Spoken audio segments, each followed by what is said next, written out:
والصلاة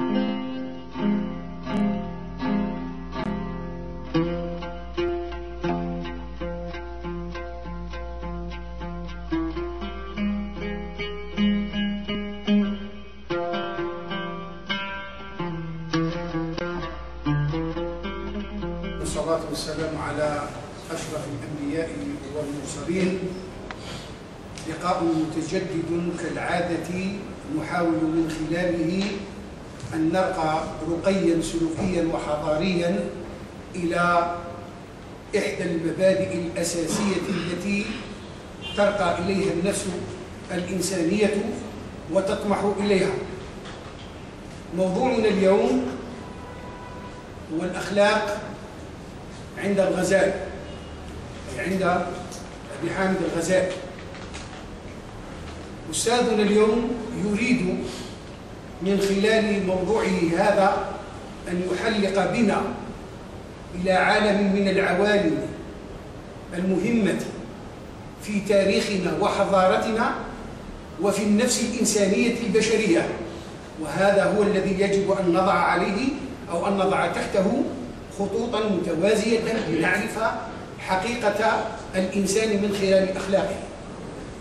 موضوعنا اليوم كما قلت هو الأخلاق عند الغزالي، وقلت أن الأستاذ يريد أن يضعنا في هذا الإطار المتسامي الذي يأخذنا إلى عوالم أو إلى عالم اشتياقي نفساني إنساني وهو عالم الأخلاق. وتحدثت مع الأستاذ منذ قليل فعلمت بأنه سيتناول الأخلاق عند الغزالي من خلال كتاب من أهم الكتب وأجلها على الإطلاق، هو كتاب الأخلاق عند الغزالي لزكي مبارك. إذا لا أطيل عليكم لنتمتع قليلا بهذه المداخلة، ثم بعد ذلك سنستنتج لا شك نتائج مهمة جدا نحاول أن نتناقش حولها. فليتفضل مشكورا. بارك الله فيك. بسم الله الرحمن الرحيم. صحبتكم وتقبل الله منا ومنكم. إذا موضوع الأخلاق عند الغزالي هو موضوع لا أزعم أني جئتكم بمداخلة تحيط إحاطة واسعة بهذا الموضوع، فهذا أمر صعب المنال. فالكلام عن الغزالي يحتاج إلى طول نفس وإلى وقت كافي لتناول بالبحث والتقصي جميع جوانب حياة هذا العالم عبر ندوات وحلقات متتالية. وبهذه المناسبة أقترح عليكم أن نفكر مليا في تنظيم مداخلات مستقبلا تهتم بفكر أبي حامد الغزالي، لما لهذا الموضوع من أهمية في مجال الفكر. إذن كلامي في هذه العجالة سيتطرق إلى بعض الفقرات من كتاب الأخلاق عند الغزالي للدكتور والأديب الناقد زكي مبارك. إذن قدم هذا الكتاب إلى الجامعة المصرية ونوقش أمام الجمهور في 1924. إذن كتاب قديم، ونال به المؤلف شهادة العالمية بدرجة جيد جدا، ولقب بدكتور في الآداب. يحتوي هذا الكتاب على 284 صفحة من القطع المتوسط، وبه 14 بابا. ماذا يقول زكي مبارك في مقدمة الكتاب؟ في الجمل الأولى ماذا يقول؟ عجبت حين رأيت العلماء يخشون من تدوينهم رأيهم في الغزالي بجرأة وصراحة، وحجتهم في ذلك أن الرأي العام لا يقبل في الغزالي غير المدح الخالص، وللغزالي كسائر المؤلفين حسنات وسيئات. الميزة الأولى اللي نقولها أن الكلام عن الغزالي كلام يعني صعب. لماذا؟ لأن الأوائل المتقدمين الذين تكلموا عن الغزالي لم يفعلوا إلا لم يتعرضوا إلا للمدح، وما نقدوش هذا الكلام. في مقدمة الكتاب كان منصور فهمي هذا أستاذ زكي مبارك حاول في مقدمة الكتاب أن يقول وأن يعزي زكي مبارك. لماذا؟ لأنه هوجم من كل طرف.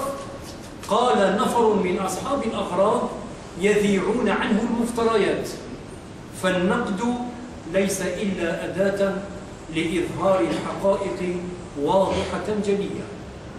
إن أهل تلك الأعصر الخالية كانوا يعتمدون كثيرا على ذاكرتهم، وكانوا في الوقت نفسه يتناولون كثيرا من الموضوعات، لأن فكرة الإخصاء أو التخصص وتوزيع الأعمال لم تكن مألوفة لديهم على نحو ما هي اليوم، وكانوا يرون الحد أو الجد في طلب العلم طاعة لله.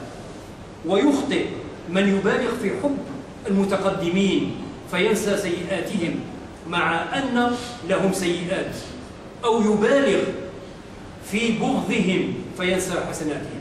هذه مقدمة لمنصور فهمي، وهو أستاذ فلسفة، يحاول أن يقول للمؤلف لا عليك، لا عليك، إن هاجمك الناس ولا فهذا شيء مألوف. فاتحة الكتاب التي قام بها المؤلف يقول فيها أنني رميت من أجل هذا الكتاب بالكفر والزندقة، والذي فجر لحاسدي ينبوعا من اللغو والثرثرة، على أن الغزالي رحمه الله عانى من حاسديه مثل ما عانيت، ولاقى ضعف ما لقيت، حتى لا نجده يطمئن أحد إخوانه بقوله.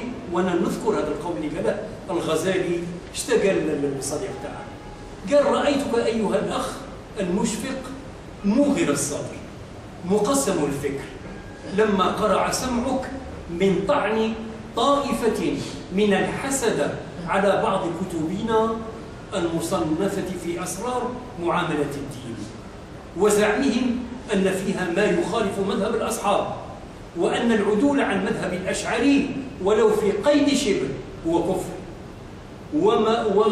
ومباينته ولو في شيء نزل هو ضلال وخسر.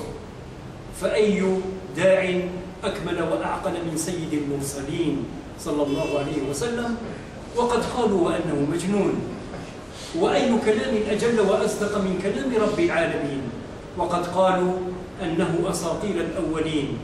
يقول الغزالي لصديقه أما سمعت قول الشاعر الذي يقول كل العداوات يرجى إقالتها إلا عداوة من عاداك عن حسد. إذن الكلام عن أبي حامد الغزالي كلام يعني يطول، كلام صعب. نبدأ بالتعريف لشخصية هذا المفكر الإسلامي، هذا العالم الذي يعد من مؤسسي المدرسة السنية الأشعرية في علم الكلام، هو الباقلاني والجويني إلى آخره. إذن هو أبو حامد محمد الغزالي. وكلمة محمد الغزالي سمعتها مرة من الداعية الإسلامي المعاصر محمد الغزالي، قيل أن أبي سماني محمد الغزالي تيمنا بمحمد الغزالي. وأنا سألت نفسي قلت أنا محمد هو أبي حامد، يعني ما هوش محمد. ولكن عندما تذهب إلى بعض المؤلفات وتقرأ حياة الغزالي تجد أن النسب المتواتر تلقى أبي حامد محمد بن محمد بن محمد بن أحمد محمد الغزالي. إذا اسمه محمد الغزالي الطوسي، لأنه زيد في قرية غزالة، لهذا السبب سمي به الغزالي. وهذه غزالة هي قرية صغيرة تابعة لطوس، وطوس تابعة للنيسابور من بلاد إيران، من بلاد إيران. إذا النيسابوري الصوفي الشافعي الأشعري أحد أعلام عصره وأحد أشهر العلماء المسلمين. هنا كاين واحدة الملاحظة بالنسبة للعام الهجري والعام الميلادي. عندما نقرأ العام الهجري للميلاد والوفاة نصيب عندها 55 عام، عمر 55 عام، بينما التاريخ الميلادي نصيبه 53 عام. إذن بالنسبة للتاريخ الهجري ازداد في 450 وتوفي في 505. بالنسبة للتاريخ الميلادي 1508 وتوفي في 1111.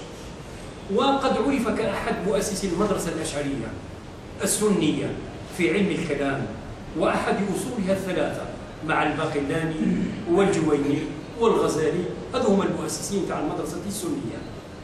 لقب الغزالي بألقاب كثيرة في حياته، أشهرها لقب حجة الإسلام، وله أيضا ألقاب مثل زين الدين وحجة الدين والعالم الأوحد والمفتي مفتي الأمة وبركة الأنام. كان له أثر كبير وبصمة واضحة في عدة علوم مثل الفلسفة والفقه الشافعي وعلم الكلام والتصوف والمنطق. إذا ما هي الظروف الاجتماعية والسياسية والثقافية التي عاش فيها محمد الغزالي؟ يقول زكي مبارك: إن أردت أن تعرف شخصا من الأشخاص، مؤلفا من المؤلفين، شاعرا من الشعراء، ماهوش بالضرورة أن تذهب مباشرة إلى العصر وتدرس العصر ثم تحكم على الشاعر.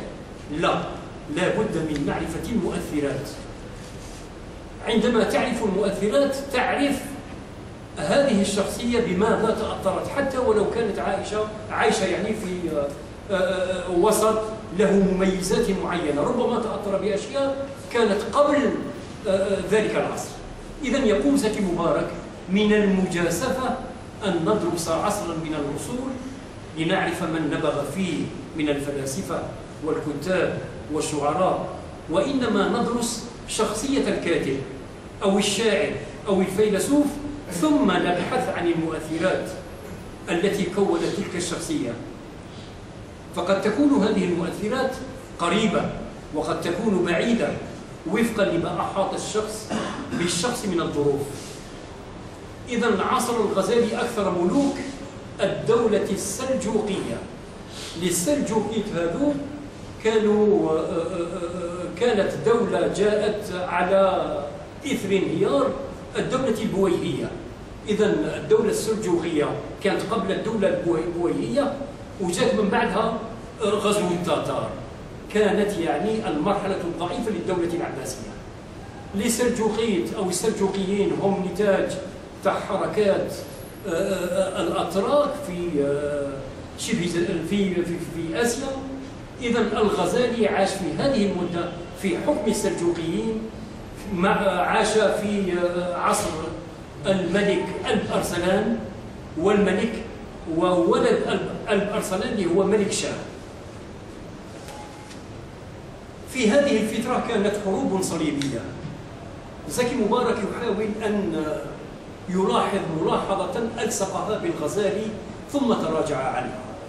وهنا عندي ملاحظة عن الناس اللي ربما نقص في القراءة أو نقص في الاطلاع، أنهم يبنون بعض النظريات عندما يسمعون أن أحد المؤلفين قد هاجم مؤلفا آخر. أعطي مثال: زكي مبارك قال أن الغزالي شاهد وعاش في وقت الحروب الصليبية.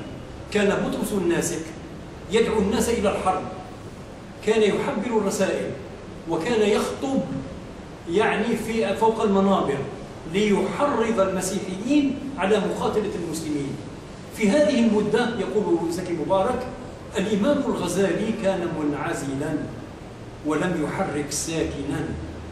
هذا الكلام قيل في 1924 في هذا الكتاب، ولكن تبرأ منه يعني سنوات من بعد.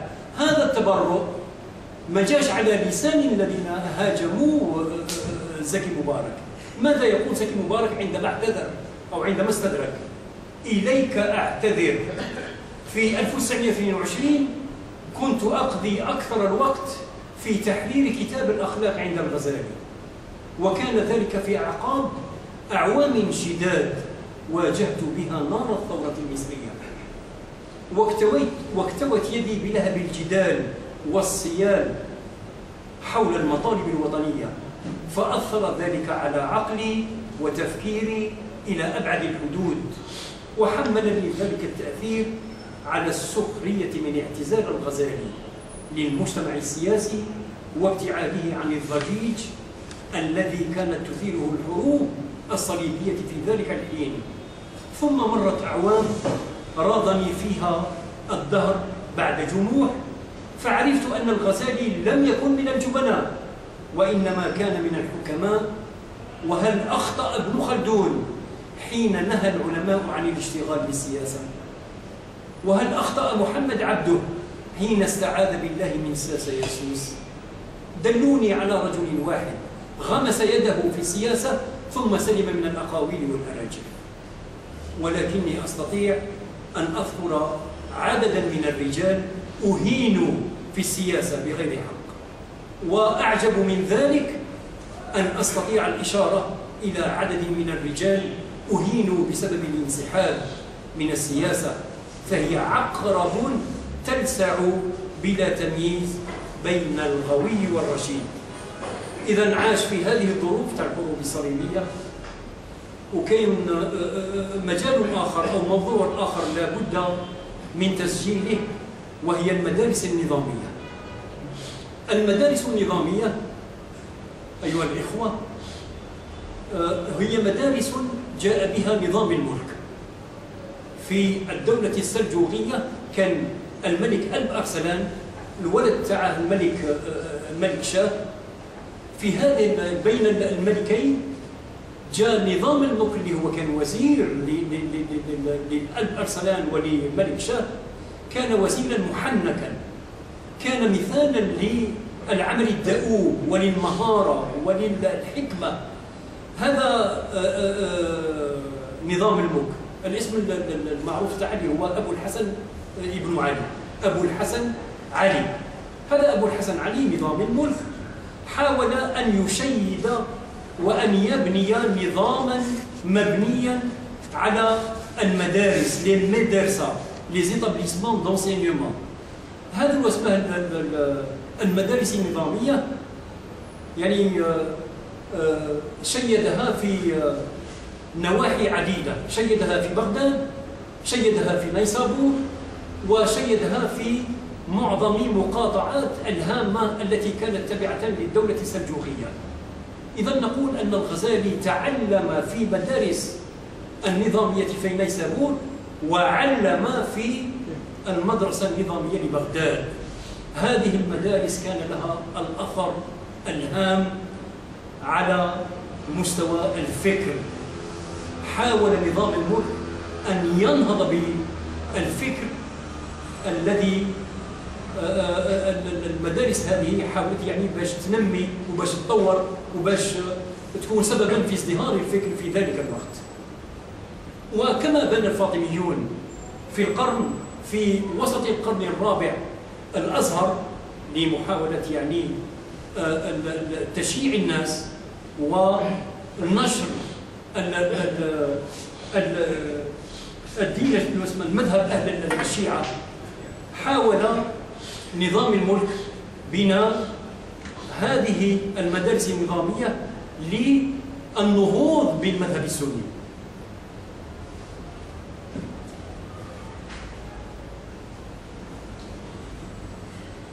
ما هي البلدان التي عرفها الغزالي؟ إذا درس في نيسابور، وعلم في بغداد، زار طوس، زار نيسابور، زار جرجان، دمشق، بيت المقدس، وتأثر بمؤثرات عديدة. ما هي هذه المؤثرات التي تأثر بها أبي حامد الغزالي؟ أول هذه المؤثرات هي المصادر الفلسفية. درس الغزالي الفلسفة ولكنه درسها بنية سيئة، درسها ليسبر غورها ثم ينشر مساوئها بين العالمين. وإن النظر في تقسيم الفضائل وطرائق كسبها وتنويع الرذائل ووسائل الخلاص منها ترينا أن الغزالي قد تأثر بالفلسفة ولكن بنية سيئة، لأنه هاجم من بعد الفلاسفة. هناك منبع آخر تأثر به الغزالي هو منبع التصوف. ما زال الغزالي يكرع من مناهل الصوفية، حتى روي منه: وانظر قوله في منهاج العابدين: وإن اللمعة التي تظهر منا الآن ليست إلا ممن بقي على منهاج أسلافنا وشيوخنا المتقدمين. وقد تأثر بكتاب معروف في الصوفية اللي هو قوت القلوب، اللي هو أهم كتاب تأثر به الغزالي في معاملة المحبوب، من تأليف أبي طالب المكي. ويعد هذا الكتاب بحق مصدرا لكتاب الإحياء لعلوم الدين اللي غادي نتكلموا عليه، اللي هو الكتاب الأم أو الأساسي اللي غادي يجي الحديث عنه. وقد كان قوت القلوب وإحياء علوم الدين موضع رعاية الصوفية. التأثير تاع الغزالي كان تأثيرا صوفيا 100%. كتاب الإحياء يورثك العلم، وكتاب القوت يورثك النور. هناك منبع ثالث وهو منبع الشريعة، ويشمل هذا المنبع فقهاء المسلمين كما اطلع على الإنجيل واستفاد منه.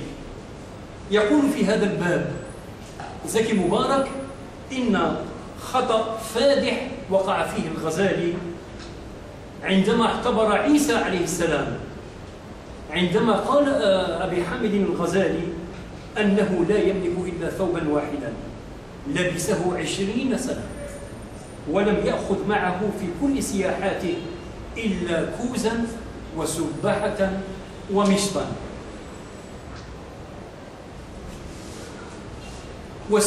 والسذاجة ظاهرة في هذا الحديث. فمن الواضح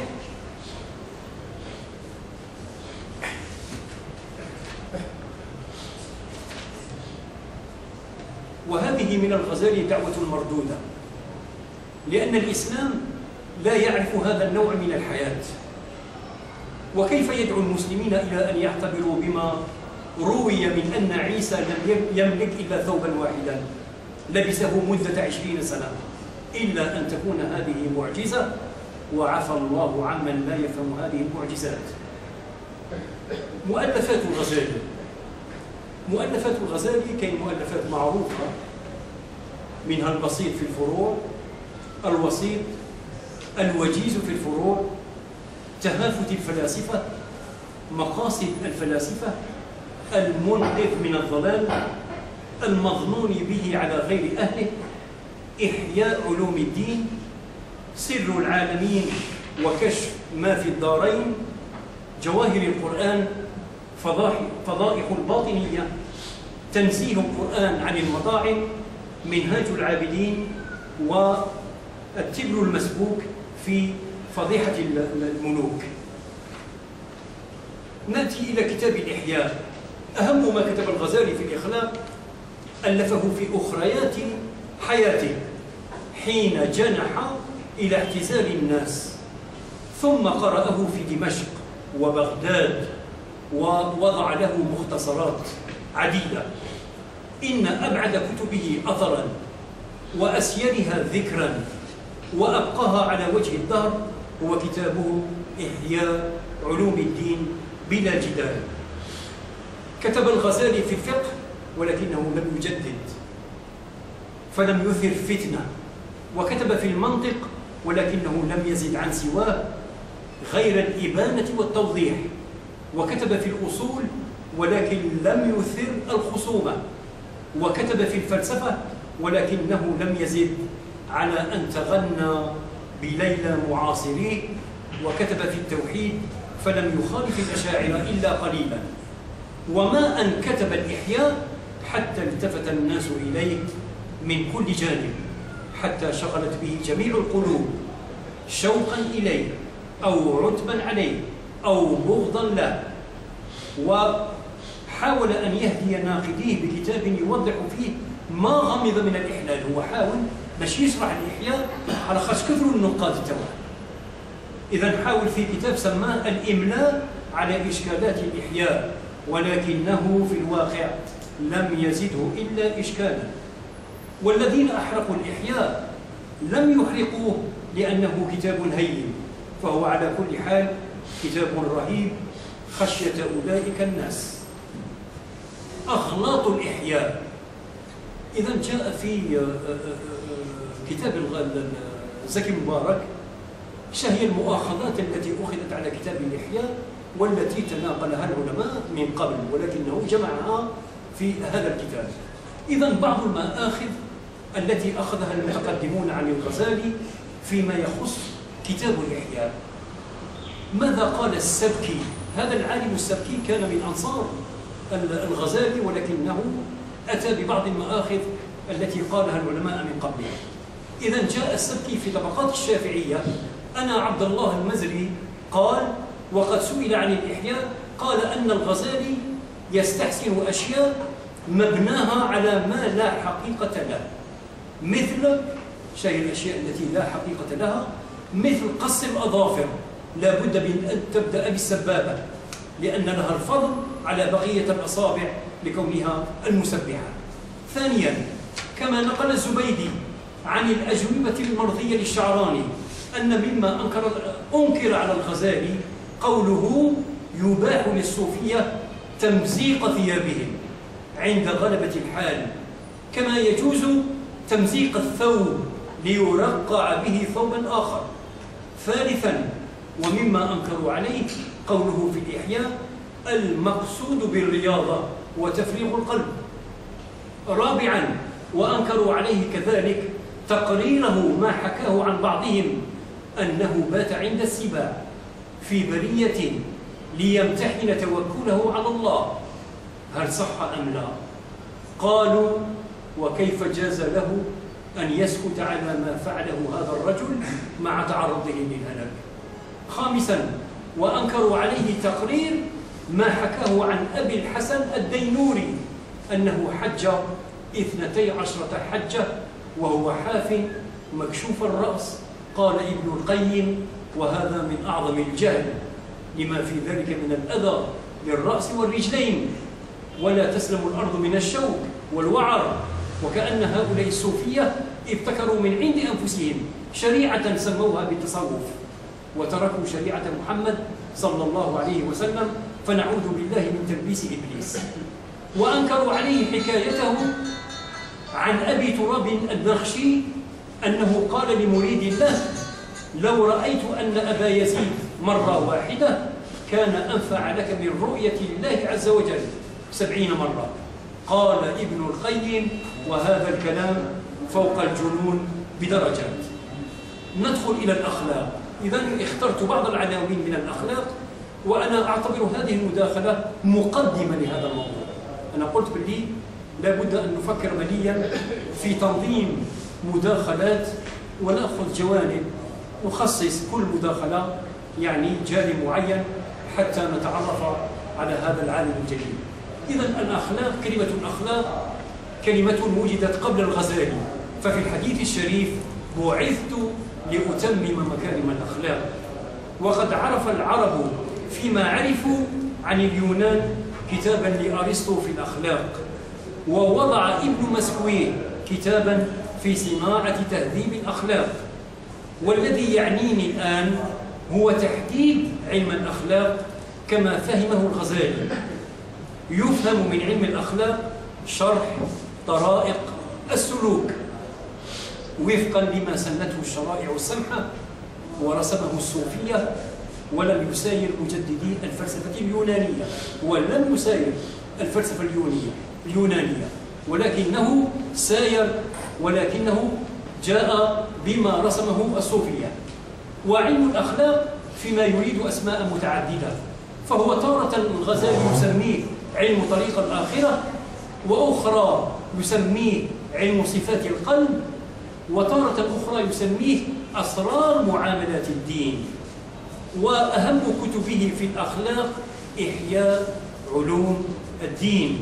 فعلم الأخلاق عنده هو تكييف النفس وردها إلى ما رسمته الشريعة.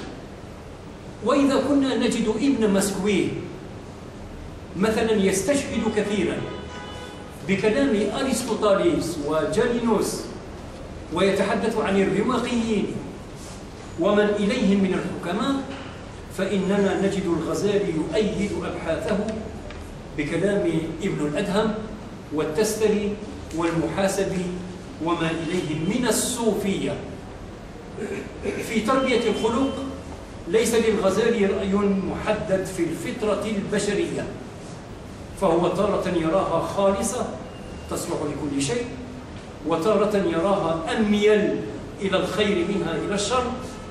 ويقول الكاتب: وما نريد أن نناقش هذا الرأي بأكثر من أن نلفت النظر إلى أن الميل إلى مقتضيات الشهوة لا يبعد كثيرا عن الميل إلى الطعام والشراب، فهو جزءا من الفطرة البشرية.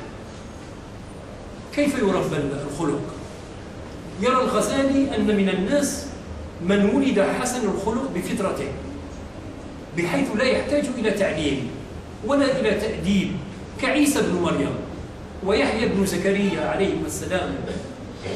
يقول زكي مبارك: أنا لا أريد أن أناقش الغزالي في هذا الباب، لأن الأنبياء لا يحتاجون إلى التعليم والتأديب، ويكفي أن أذكر أن عصبة الأنبياء في غير تبليغ الرسالة كانت مما اختلف الناس عليه. يعني ماهوش، يقول الكاتب، ما هيش حاجة مطلقة من أن الأنبياء والرسل والناس الصالحين كانوا على الإطلاق لهم أخلاق يعني جيدة في كل الأحوال. قال: مما اتفق عليه الناس أن الأنبياء والرسل في تبليغ الرسالة كانوا ناس كاملين، ما كانش عندهم يعني خطايا، ما كانش عندهم نقص، ولكن ما عدا التبليغ هذا كلام فيه نقاش. ما هي غاية الأخلاق عند الغزالي؟ الخير هو ما تعتقد أنه خير، والشر هو ما تعتقد أنه شر، والسبيل إلى هذه العقيدة هو وزن العمل بميزان العقل والشر. وغاية الأخلاق فيما يرى الغزالي هي السعادة الأخروية. غاية الأخلاق عند الغزالي هي السعادة الأخروية.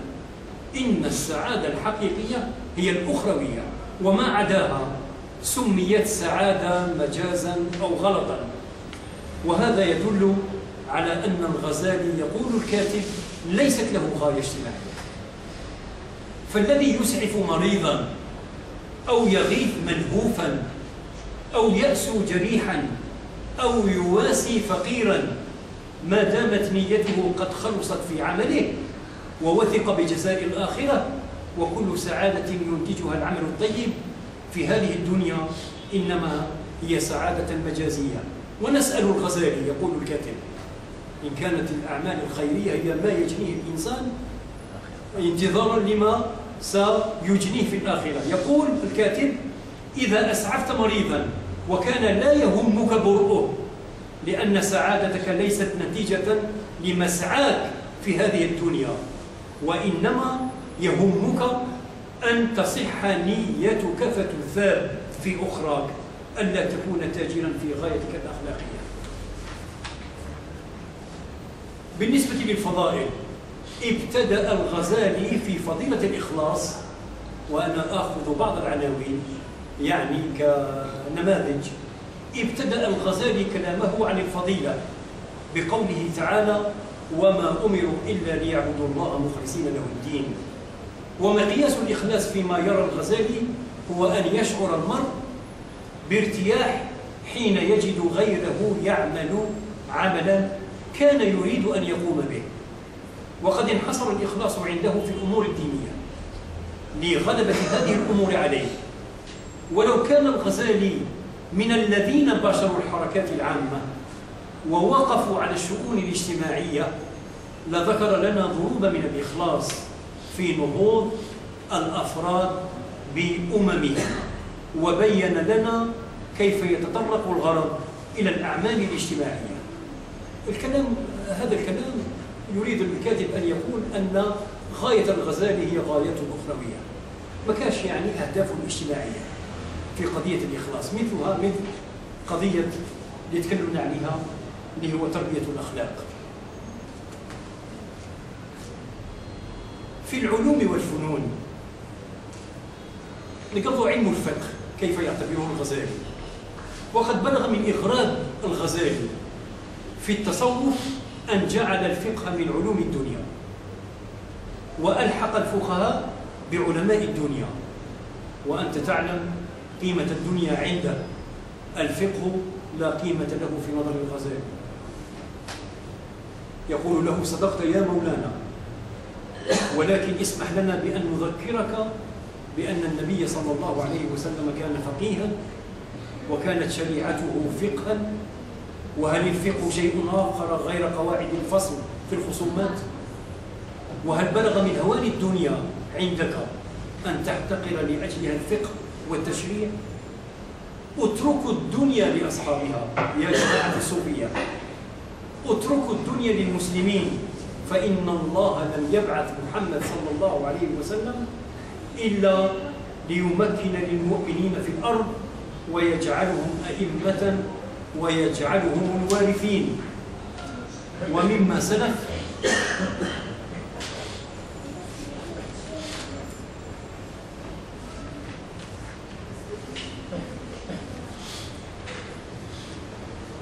بالنسبة للفنون، ما رأي الغزالي في الشعر مثلا؟ رأى الغزالي في الشعر أو رأي الغزالي في الشعر رأي عجيب، فهو يرى أن مقصوده المدح والذم والتشبيه، وقد رأى الغزالي نفسه أمام أمر واقع، وهو أن الشعر أنشد بين يدي رسول الله صلى الله عليه وسلم، ولكنه اعتذر عن هذا بأن المبالغات التي وردت في ذلك الشعر لم يقصد بها الكذب، وإنما هي من صنعة الشعر، فلا يقصد بها اعتقاد الصورة التي وضعها الشعراء. ولا أدل على هوان الشعر في نظر الغزالي من قوله: وأما الشعر فكلامه حسنه حسن وقبيحه قبيح، إلا أن التجرد له مذموم. والتجرد للشعر هو صنعة الشاعر الفنان الذي يريد أن يمثل عصره.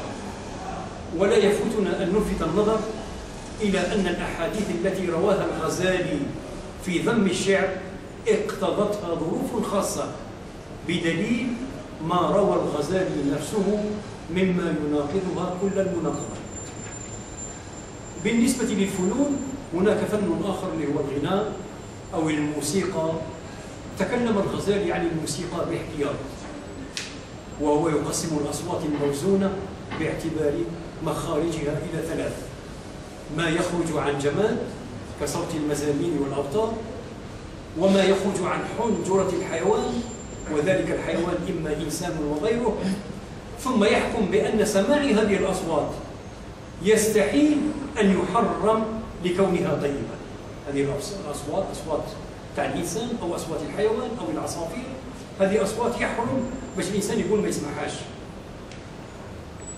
ثم يحكم بأن سماع هذه الأصوات يستحيل أن يحرم لكونها طيبة أو موزونة، إذ لا ذاهب إلى تحريم صوت العندليب وسائر الطيور، فينبغي أن يقاس على صوت العندليب أو الأصوات الخارجة من سائر الأجسام. ولكنك تجده يقول بعد ذلك: ولا يستثنى من هذا إلا الملاهي والأوتار والمزامير التي ورد الشرع بالمنع منها. علاش المزامير والأوتار يحرمها ولا يحرم الأصوات البشرية أو أصوات الحيوان؟ قال: إحداها أنها تدعو إلى شرب الخمر، فإن اللذة الحاصلة بها إنما تتم بالخمر. السبب الثاني أنها في حق قريب العهد بشرب الخمر. ثالثا الاجتماع عليها، وهي من عادة أهل الفسق.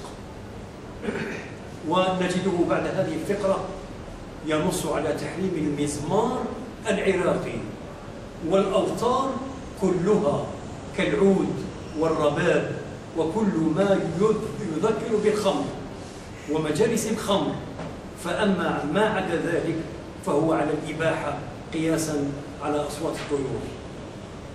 ومما سلف نعلم أنه لا يحرم الموسيقى مرة واحدة، ولكننا نعرف كذلك أنه لا يقيم لها وزنا باعتبار أنها فن جميل، فمن الواضح أن لكل فن سيئات وحسنات.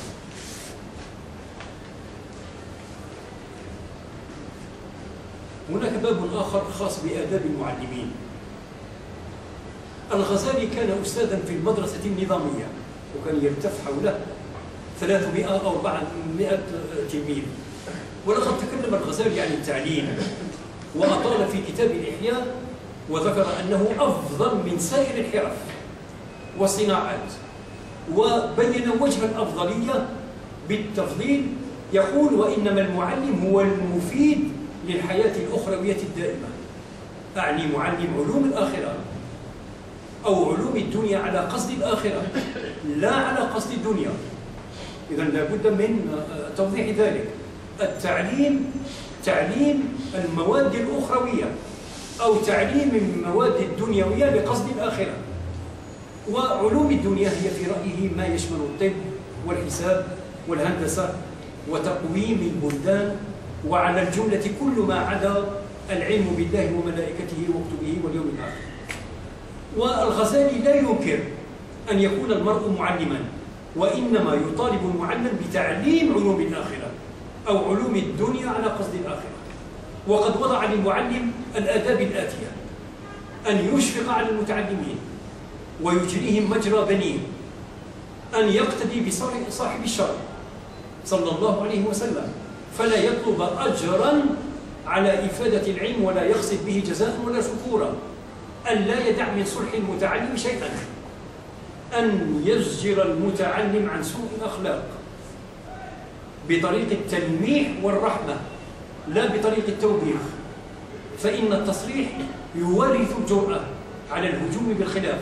خامسا: أن يقتصر المتعلم على قدر فهمه، أن يقتصر بالمتعلم على قدر فهمه. سادسا: أن يعمل بعلمه فلا يكذب قوله عمله. وهنا يقول زكي مبارك: وربما كان يحسن بالغزالي أن ينصح المعلم ببذل الجهد في غزو الغرائز السيئة التي يراها في تلميذه. فأما الظن عليه بالعلم فهو فيما أرى غرور من الواجب وعمل سلبي لا يغني ولا يفيد. بالنسبة للحقوق والواجبات اخترت واجب أو حق اللي هو حقوق الجوار. الحق هو ما لك والواجب هو ما عليك، فتقول: من حقي أن أتعلم ومن واجبي أن أعمل بما أعلم. ولكن الغزالي يضع كلمة حق موضع كلمة واجب، وربما استغنى عنهما جميعا بكلمة أدب. وقد فصل الغزالي حقوق المرء مع نفسه ونحو ربه ونحو أخيه ونحو جاره. نأخذ حقوق الجوار. يرى الغزالي أن الجوار يقتضي حقا وراء ما تقتضيه أخوة الإسلام، فيستحق الجار المسلم ما يستحقه المسلم وزيادة. ويروي قوله عليه السلام: الجيران ثلاثة، جار له حق واحد، وجار له حقان، وجار له ثلاثة حقوق. فالجار الذي له ثلاثة حقوق هو الجار المسلم ذو الرحم، فله حق الجوار وحق الإسلام وحق الرحم.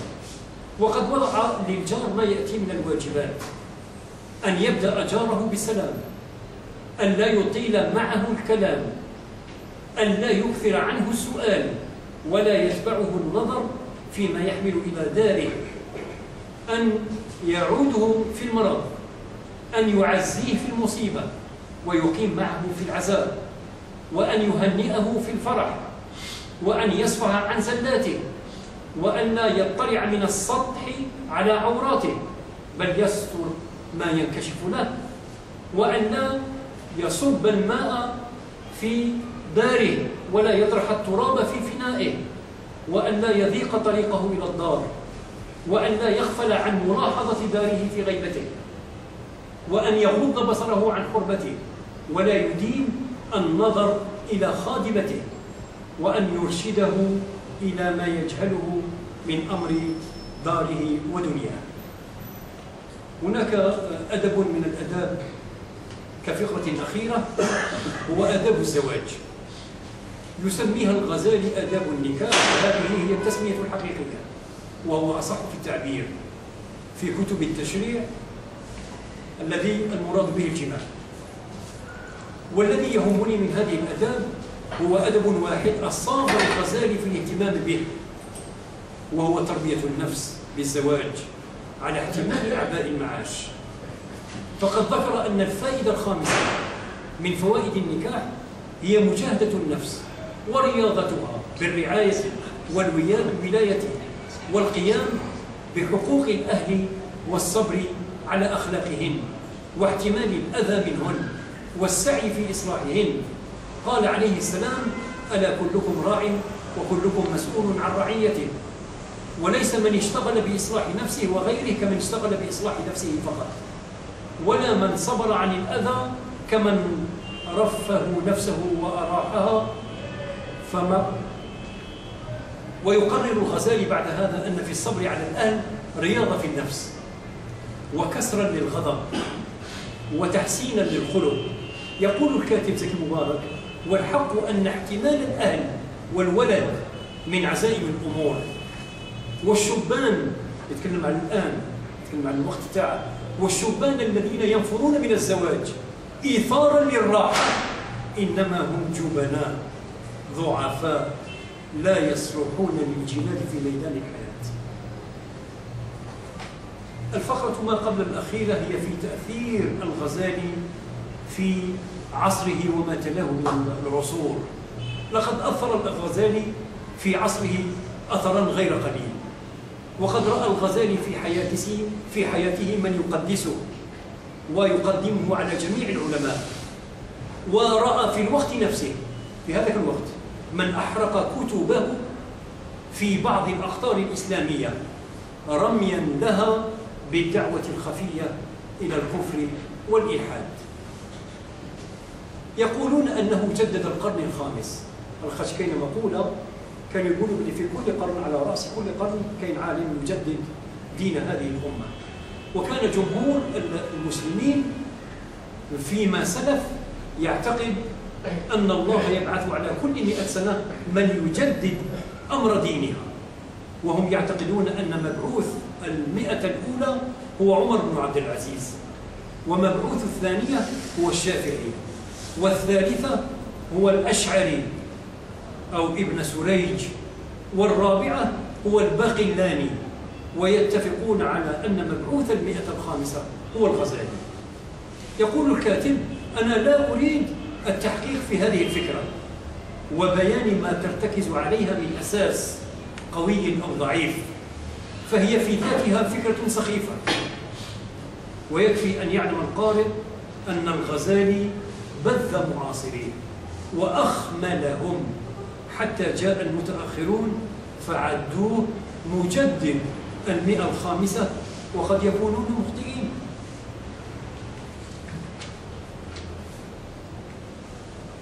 الباب هذا هو في الموازنة بين الغزالي وبين الفلاسفة المحدثين، وقد قام زكي مبارك بالموازنة بين الغزالي وديكارت. لماذا الغزالي وديكارت؟ لأن الغزالي مر بمرحلة الشك، وديكارت معروف في الفلسفة أنه مر أو عنده الشك كمنهاج، يعني كمنهاج فلسفي، إلا أن السبيل الذي أخذه الغزالي والسبيل الذي أخذه ديكارت سبيلان مختلفان، وحتى النتيجة التي وصل إليها ديكارت والتي وصل إليها الغزالي نتيجتان مختلفتان. أقرب الفلاسفة يعني شبها بالغزالي هو ديكارت، لأنه ارتاب كما ارتاب الغزالي، وبقي في شكه وارتيابه زمن غير قليل. وكما ارتاب الغزالي حين رأى صبيان النصارى لا نشوء لهم إلا على النصرانية، وصبيان اليهود لا نشوء لهم إلا على التعود، وصبيان المسلمين لا نشوء لهم إلا على الإسلام. فقد ارتاب ديكارت كذلك حين رأى شيوع التقليد عند الناس، ورأى الناس في الأكثر إما أن يكونوا ضعفاء لا يقدرون على التمييز بين الحق والباطل، فيتبعون آراء غيرهم، التبع الناس يعني البابا. ومما حمل ديكارت على الشك ما رآه في أسفاره من اختلاف العادات والتقاليد عند الناس. وأهم ما تنبه له في رحلاته الشك في قيمة الرأي العام، هذا ديكارت. ولكن ديكارت كان في ارتيابه أصرح من الغزالي. فبينما نجد الغزالي يحدثنا بأنه دام تقريبا شهرين على مذهب السفسطة، أي أنه لم يكاشف الناس بشكل. نجد ديكارت يتطلب الأماكن الصالحة لنشر شكوكه، الفرق بينه وبين العقل.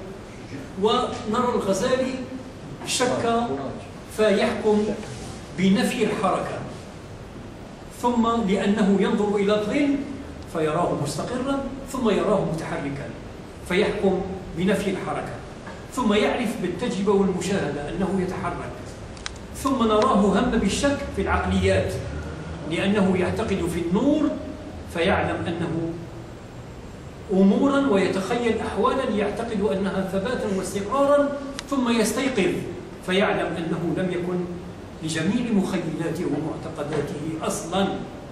كذلك نجد ديكارت يقرر أن الأشياء التي سلم بها أثبت من غيرها وأصح، إنما كان اعتمد في صحتها وثباتها على الحواس. وقد تبين غير مرة أن الحواس خداعة، كالإنسان الذي ينظر إلى الأرض فيجد بسقة فإذا هي يعني قطعة معدنية، وهنا نمر بنكاين حاسة النظر التي تخدع الإنسان. كذلك نجد ديكارت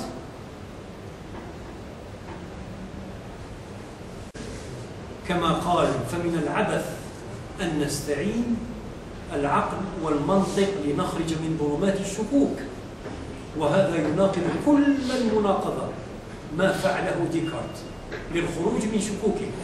وكذلك كان الغزالي سببا لخلود الفلسفة في الشرق، كما كان ديكارت سببا لنهوض الفلسفة في الغرب. ما هو منهج ديكارت في كلمتين؟ يقول بورجاني إن ديكارت حين اقتنع بعدم كفاية العلوم المعروفة لعصره لم يركن إلى الارتياب كما فعل مونتاني، بل رأى من الواجب أن يبني صرح العلم على أساس جديد. وكذلك نقول إن الغزالي انهزم أمام شكوكه، ولكنه لم يركن إلى الارتياب كما فعل مونتاني، ولم يفكر في وضع العلم على أساس جديد كما فعل ديكارت، ولكنه انتظر هداية الله، والله يهدي من يشاء.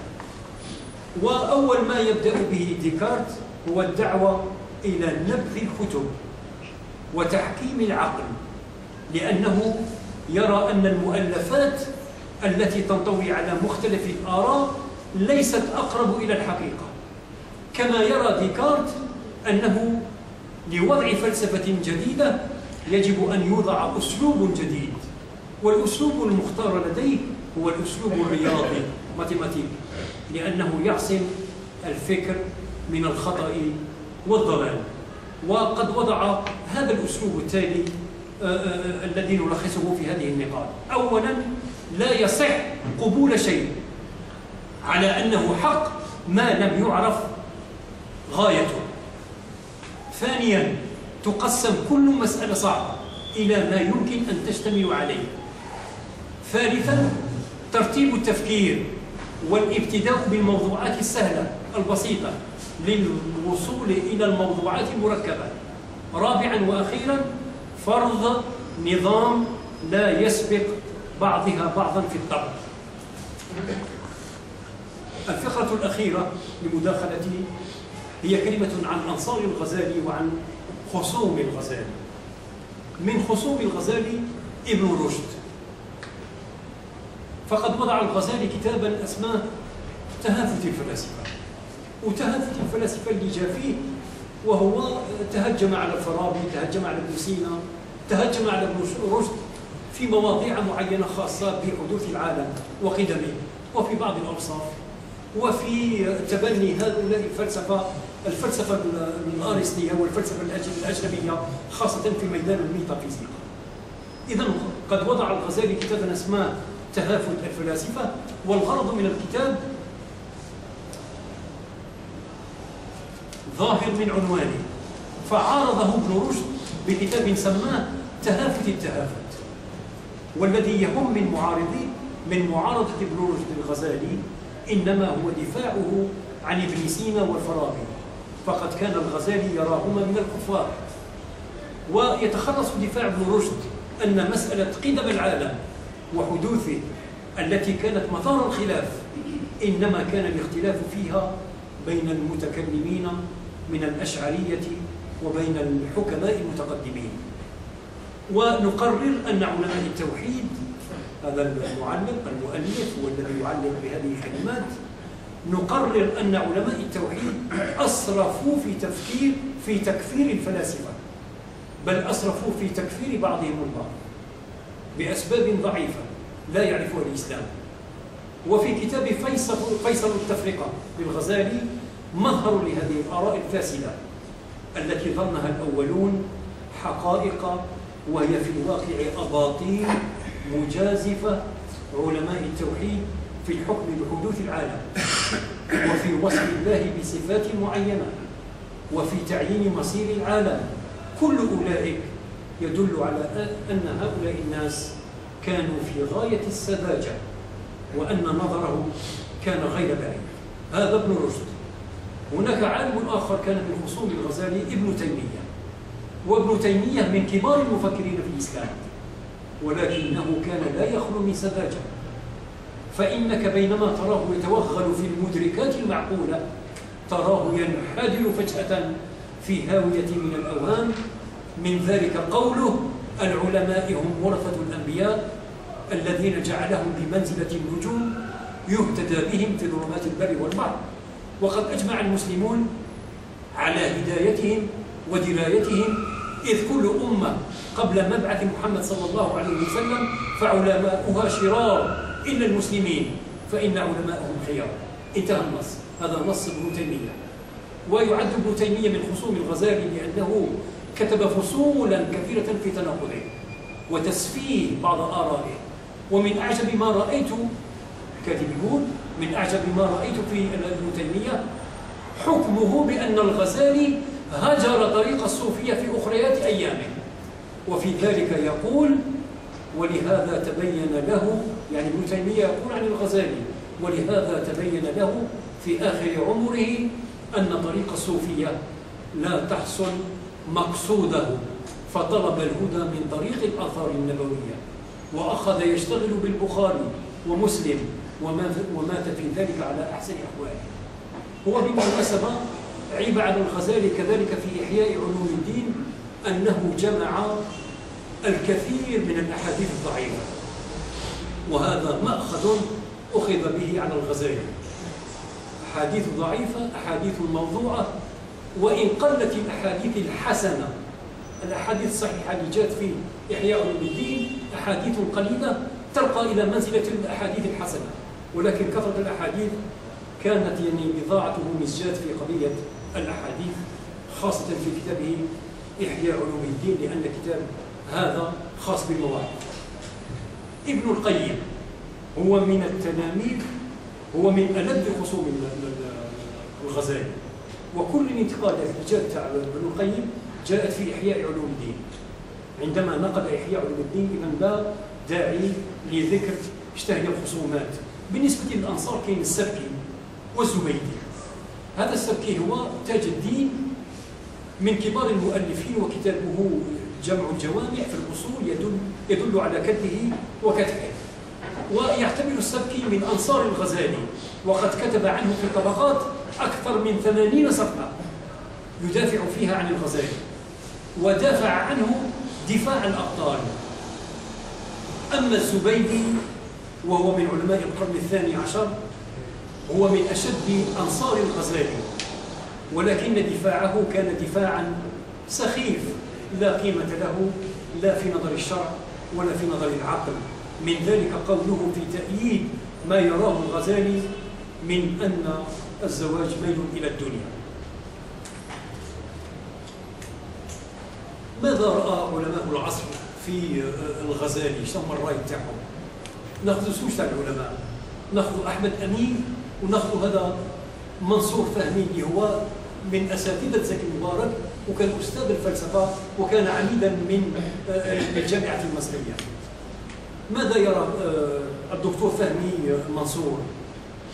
للدكتور منصور فهمي رسالة عن الغزالي نال بها الدكتوراه من جامعة باريس.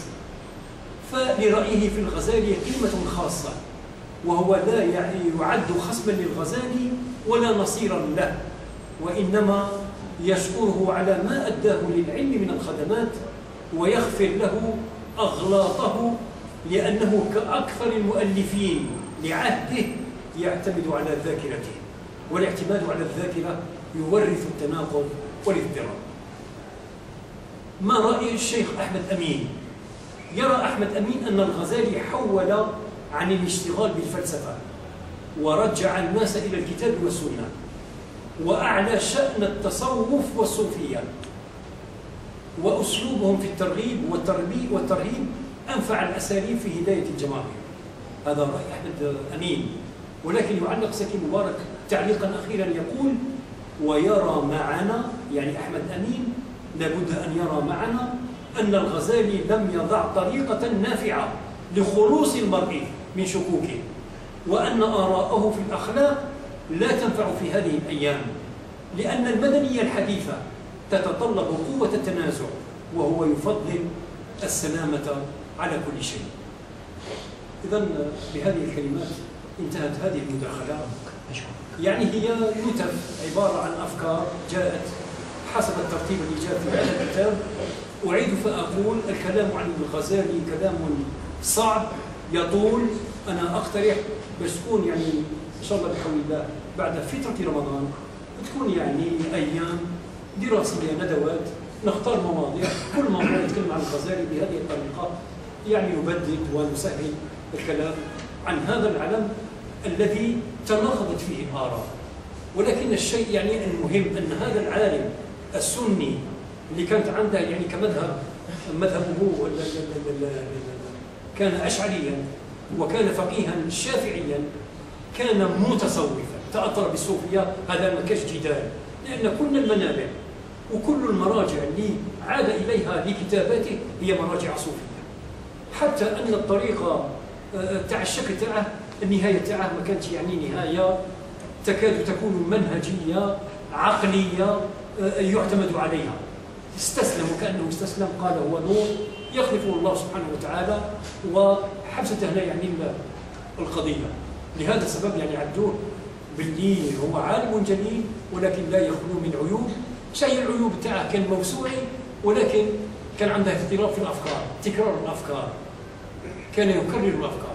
ولكن الميزة تاعه أنه لم يساير العلماء اللي كانوا في وقته، لم يسايروا، ما رواش مع يعني الآراء ولا الأبحاث ولا الأعمال التي توجب الفلسفة الأجنبية، خاصة الفلسفة اليونانية. كان يعتمد على المراجع الدينية الإسلامية. كان يناقض الفلاسفة، ولكنه كان يعتمد على الفلاسفة. لماذا؟ لأن كل الكتب تاعه، حتى الطريقة تاع إحياء علوم الدين، عندما صنف الفضائل والرذائل وتكلم عن المواعظ، قال في المنهجية التي تكلم أو اعتمد عليها هي منهجية فلسفية. قضية يعني كلمة أخيرة في قضية يعني الأحاديث الضعيفة اللي جاءت في إحياء علوم الدين أو جاءت في كتب أخرى. يقول أحد المتدخلين: هذا الموضوع قد حل، معليش إذا كان جد أحاديث ضعيفة في إحياء علوم الدين، هناك من الناس من المؤلفين والمفكرين من حققوا لهذه الكتب وحاولوا تصحيح ما جاء في إحياء علوم الدين أو في الكتب الأخرى التي جاءت فيها الأحاديث ضعيفة. عندما تم التحقيق، تم يعني تهذيب، وتم تصحيح، وتم يعني محاولة يعني وضع الغض من السمين، ووضع يعني والتنبيه إلى الأحاديث الضعيفة. وشكرا وبارك الله فيكم. إذن بالنيابة